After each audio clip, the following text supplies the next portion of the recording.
Paula, qual é o futuro de Bolsonaro após essa denúncia da Procuradoria-Geral da República? Olá, Juliana. Olá, doutor Zé Eduardo. Saudações à nossa audiência. Bom, primeiramente deixar claro que, em razão aí do horário, né, da revelação aí desses documentos, eu só tive acesso à cobertura da imprensa. Estou falando especialmente com base na publicação da Secretaria de Comunicação Social da Procuradoria-Geral da República. Então não tive acesso aí às minúcias do documento, da denúncia da Procuradoria-Geral da República. Bom, falando sobre o futuro político do ex-presidente Bolsonaro, eu acredito que isso está tudo dentro do que estava previsto, né? Era evidente que haveria uma denúncia e que ela teria um teor muito similar ao relatório da Polícia Federal, o relatório de 900 páginas. Isso é uma tragédia muito bem ensaiada,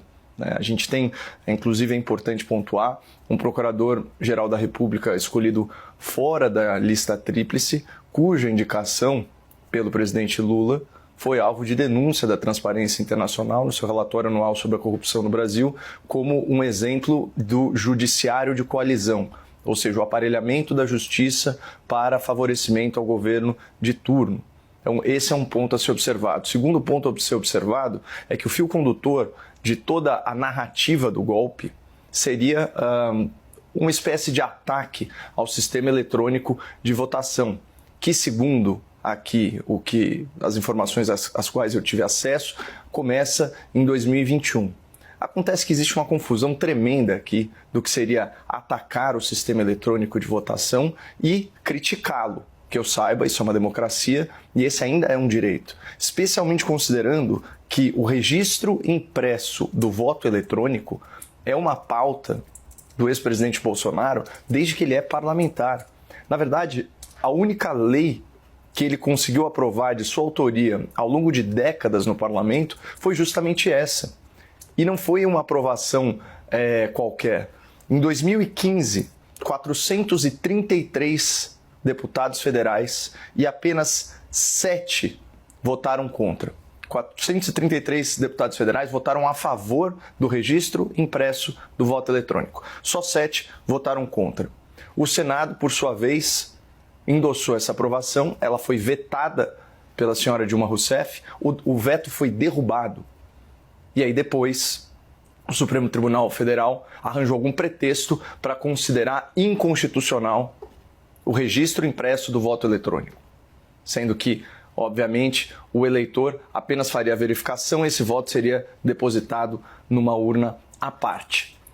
Por que isso é muito importante? Para que fique bem claro que criticar o atual sistema eletrônico de votação, quando eu digo atual sistema eletrônico de votação, é o sistema de urnas eletrônicas de primeira geração, que por uma coincidência incrível, apesar, né, das insistentes manifestações de que o nosso sistema eleitoral é um paradigma para o resto do mundo, ninguém copia. Só o Brasil, enquanto grande democracia, opera nesse atual sistema.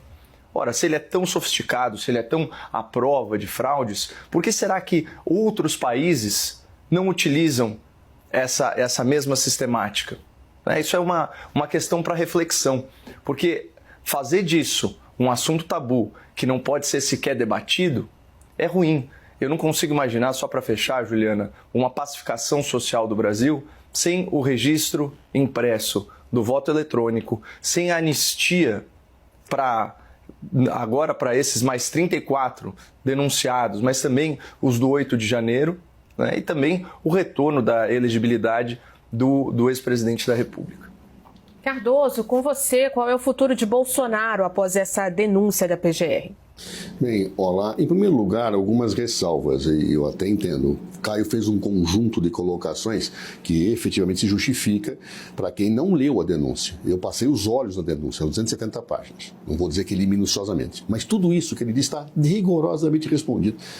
Ele mostra claramente o ataque ao sistema e a vinculação disso, ataque ao sistema eleitoral e a vinculação disso a um plano golpista. Mas, seja como for, é importante ressaltar, procuradores-gerais da República já foram muitas vezes nomeados fora da lista. Fernando Henrique, o Cardoso fez, Jair Bolsonaro fez nomeando Aras, Lula fez agora, é uma opção do presidente da República. Então, portanto, vamos olhar a realidade como ele é. Gonet tem currículo, responsabilidade para fazer uma denúncia séria? Paulo Gonet é um jurista de altíssimo nível, mestre em Direito, professor de Direito, autor de livros jurídicos importantíssimos, um dos quais ganhou o prêmio Jabuti. Passou em primeiro lugar no concurso do Ministério Público do Distrito Federal, passou em primeiro lugar no concurso, que ele depois optou pelo federal, do Distrito Federal para o Ministério Público. Ou seja, um homem de reputação ilibada, capacidade jurídica intocável. Seria Paulo Gonet leviano ao ponto de oferecer uma denúncia com essa repercussão, jogando sua carreira no lixo, jogando efetivamente seu nome, se ela não tivesse consistência? Não, a denúncia tem consistência, fática e jurídica. E, aliás, eu sugiro a que todos os brasileiros e brasileiras a leiam. Ela é didática, rigorosamente didática, responde tudo. O que ele fala? Começou em 2021 com um conjunto de atos visando desacreditar o sistema eleitoral. Não é só a crítica, situações concretas, objetivas, em lives, conclamações contra o sistema, reuniões de ministros em que se pede que eles atuem claramente contra o sistema eleitoral. E tudo isso entremeado com um plano golpista, que está alicerçado em documentos, em mensagens, em planos de assassinatos, em um conjunto de situações estarrecedoras. A formação de uma BIM paralela para monitorar adversários e para produzir fake news. Além disso, fala-se claramente de uma situação em que os acampamentos estão vinculados a essa grande estratégia e que Bolsonaro sabia de tudo. Ele recebeu as mensagens, isso está provado. Aliás, o elo de ligação de todos esses fatos é a delação do senhor Cid. O senhor Cid, tudo que ele fala se encaixa como uma luva nesses fatos.